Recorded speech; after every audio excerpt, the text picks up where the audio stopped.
శ్రీ మాత్రే నమః. శ్రీ లలితా సహస్రనామాలు వాటి అర్థాలు చెప్పుకుంటున్నాం కదా. ఇప్పుడు రెండవ శ్లోకం తాలూకా శ్లోకం చదివి దాని తాలూకా అర్థం చెబుతాను. అమ్మ భక్తులందరూ చాలా జాగ్రత్తగా వినండి. ఉద్యద్భాను సహస్రాభ చతుర్బాహు సమన్విత రాగస్వరూప పాశాఢ్య క్రోధాకారాంకుశోజ్వల. దీని అర్థం ఏమిటంటే, జగజ్జనని అయిన జగన్మాత యొక్క రూపం ఉదయించుచున్న వేయి సూర్యుల కాంతికి సరిపోయే ప్రకాశవంతముగా వెలుగొందుచున్నది అనే భావనతో ఆ శక్తి స్వరూపిణిని ఉద్యద్భాను సహస్రాభ అని స్తుతించుచున్నాము. చతుర్బాహు సమన్విత అనగా 4 భుజాలు కలిగినది అని అర్థం.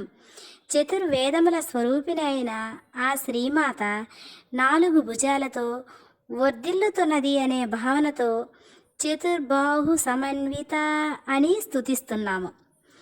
రాగస్వరూప పాశాఢ్య అనగా చతుర్బాహులందును చతురాయుధములను ఆ తల్లి ధరించి ఉన్నది.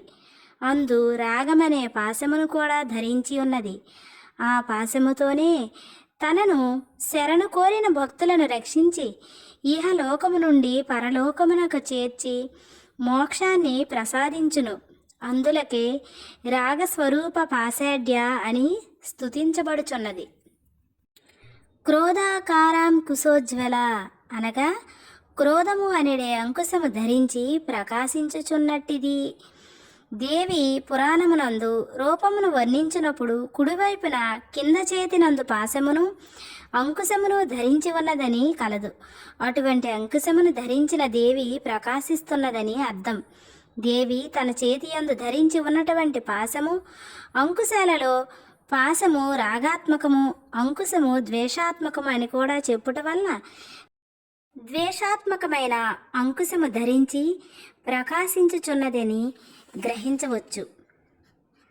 ఈ విధంగా రెండవ శ్లోకానికి అర్థాన్ని మనము చెప్పుకున్నాము. అయితే కార్తీక మాసంలో శ్రీమాత తాలూకా అనుగ్రహం మీ అందరికీ ఉండాలని ఈ కార్తీక మాసంలో ఈ లలితా సహస్రనామాలు వాటి అర్థాలను వివరించాలనుకున్నాను.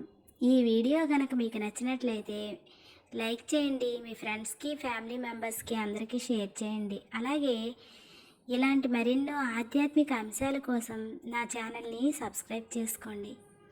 శ్రీ మాత్రే నమః.